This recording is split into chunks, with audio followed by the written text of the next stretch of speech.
What is going on, YouTube people? Northeast Ohio Cards and Comics, wishing you and yours a Merry Christmas. And if you don't celebrate Christmas, Merry or Happy, whatever it is that you do. Today, we're going to dive in, talk a little Pwcc.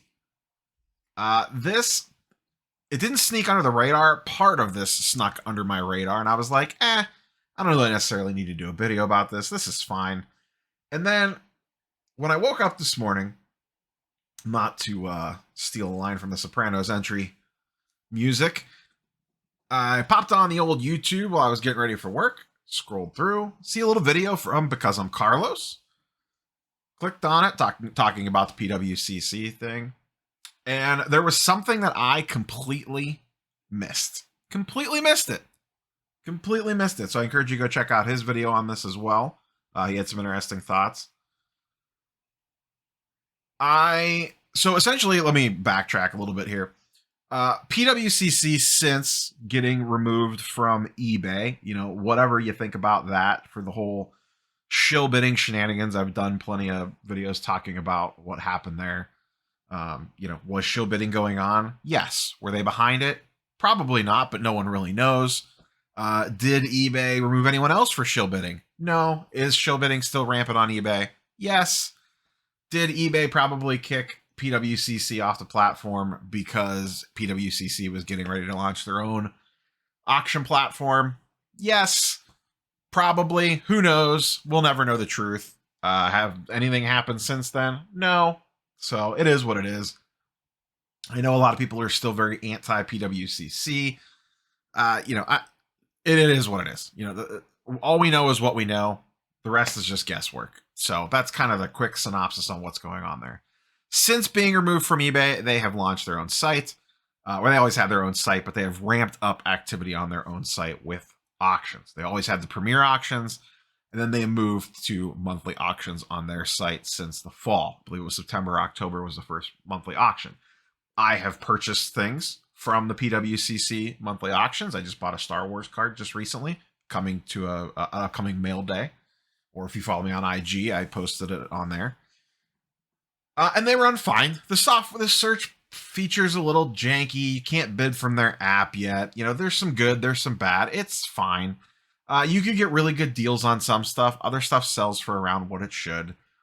In my opinion, when they first launched the site, seller fees were too high. They were about the same as eBay. I thought, and I know Dakota and I talked about this a lot on various live streams, when this was all going down at Sports Cards Anonymous. I thought they really missed an opportunity to cut seller fees to a degree, go to like a 5% flat or something like that. I mean, I don't know their business. I don't know their profit margins, but something to entice people to, one, still have faith in the platform, stay on the platform, by having good, strong seller fees and undercut eBay and maybe take some of eBay's power away from them. They chose not to do that. It is what it is. And they've been running these monthly auctions. They're okay. They're fine, like I said. Once a month, everything's kind of centered on one. Everything ends at the same time, different days for each different sport category, non-sport category. So what they're doing now, starting in January, is that is going away, and it is going to be 10-day auctions.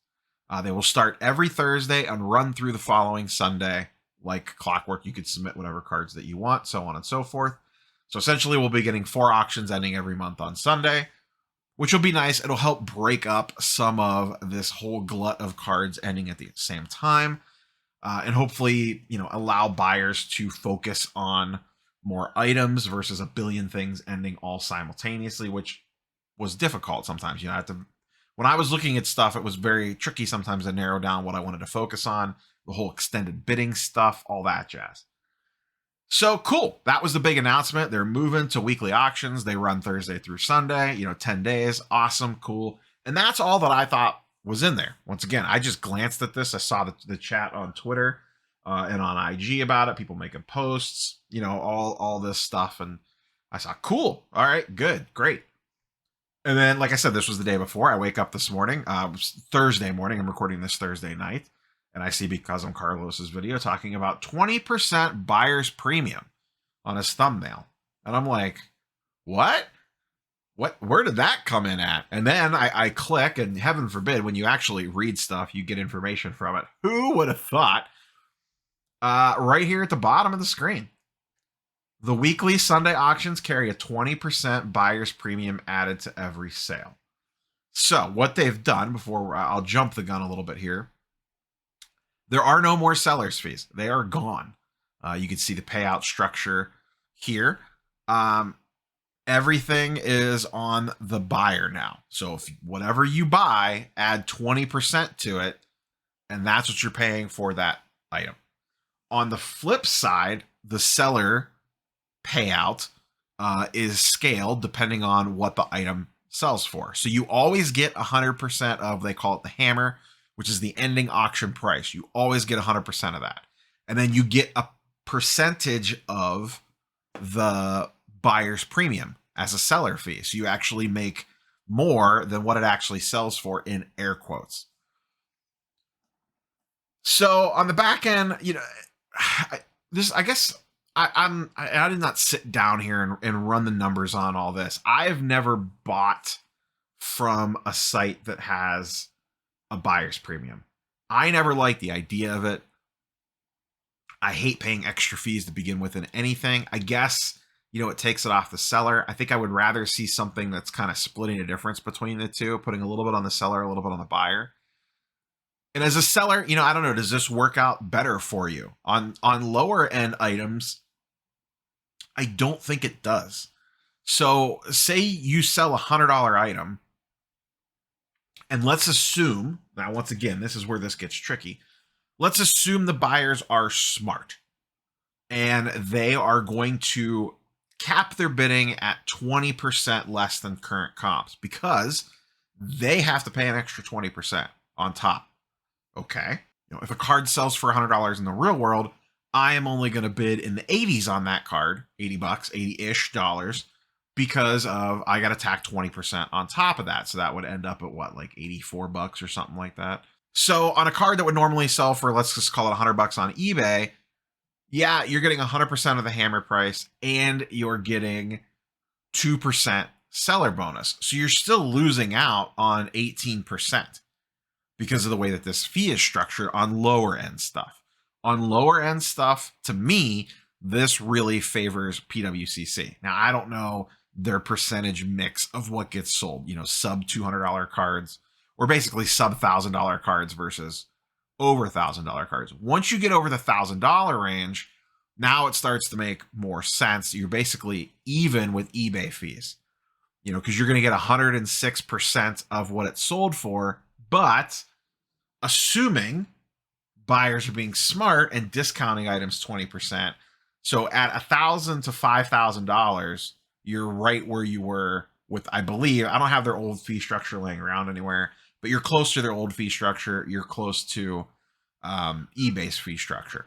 Once you get higher than that, things start to swing more in your favor. You know, on a $250,000 item, you're getting 100% plus 12.5%. So you're paying, would that be 7.5% from eBay fees, if you will, once again, assuming it's going to sell for more value on that other platform. So it's, once again, it's an interesting math equation, I guess. I don't know. I just know as a buyer, because I'm probably never going to sell through Pwcc. Will I buy on Pwcc? Yes, if an interesting item pops up. But as a buyer, I am going to be very conscious of that buyer's premium. Now, maybe a lot of people won't, and that's probably what they bank on. You know, me and you get in a bidding war over a card. We both have to have it. We get in the heat of the moment. We get into extended bidding, and you know, the will to win kicks in, and you just want to beat the other guy or girl almost regardless. And we all know how it goes with auctions. That's what they're preying on. And all of a sudden, we ended up paying close to what it would sell for on eBay. And now all of a sudden, I'm getting hit with a 20% fee on top of that. I'm going to be very curious to see how this goes through the first auction that'll be launching in January. Do things flow 20% under comps to make up for the fact that you're paying the 20% buyer premium?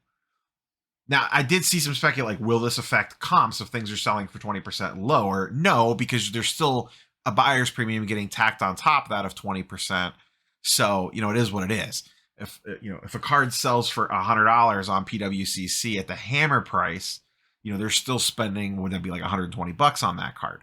So it's not like, that's changing that much. So curious for your thoughts down below. What do you guys and girls like buyer's premiums? Would you, as a buyer, how do you feel about this? How heavily is that buyer's premium going to be weighing on your mind?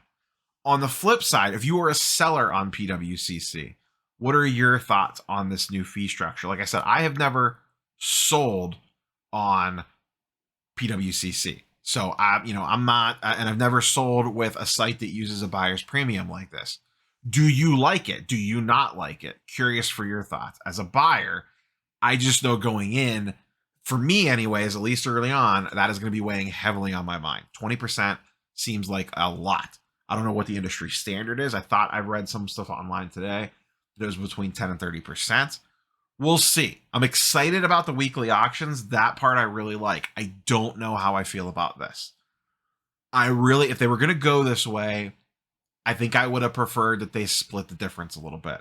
Maybe do a 10% buyer's premium and some sort of small seller fee. But maybe in the end, it doesn't end up mattering. If I'm getting the card for 20% less than what it would sell for normally, and then I'm, in air quotes, as a hammer price less, and then you're tacking the buyer's premium on, if I end up paying the same amount I was going to pay for it anyways, does it really make a difference? My fear is that people are going to overbid because they're going to get caught up in the heat of the moment, and things are going to sell higher than what they probably should with the buyer's premium tacked in. I don't know, though. I guess in the long run, it should still, if a card comps for $500, it should end at around $500 with the sell price plus the buyer's premium fee. Will it? I don't know. We will see. Curious for your thoughts and comments down below. That's all I have for you guys and girls today. Nice, quick video. Get you on your way. Once again, have a Merry Christmas. A happy whatever. If you don't celebrate Christmas, a Merry this, a Happy that. Whatever it is that you do, be safe out there. Do it. No video tomorrow, obviously, for Christmas Day. And then Sunday, I'll be back with the normal week in review shenanigans. And then next week will probably be a lot of capstone content or end of year looking ahead style stuff. That's what I'm planning on for most of next week. I'm putting feelers out now, either Tuesday or Wednesday evening, to try to put together a live stream, little end of the year look ahead to 2022, try to get some mystery guests on, just kind of hang out, shoot the nonsense for a while, and see what happens. So I'll try to, if I do that, I will post it ahead of time. I know normally when I do live streams, it's kind of like, hey, 30 minutes, we're going live, put the bat signal out. But with this one, I will try to get that up ahead so you'll know when it is. And like I said, I'm going to put feelers out, try to get some guests on, people that people that have been on the channel before. Let's throw some invites out there, see if we can't get some folks to come on. And and I would like to do a live stream during the day next week. Like I said, I'm off work next week. I would like to do a daytime stream and rip this other box of Marvel that I have.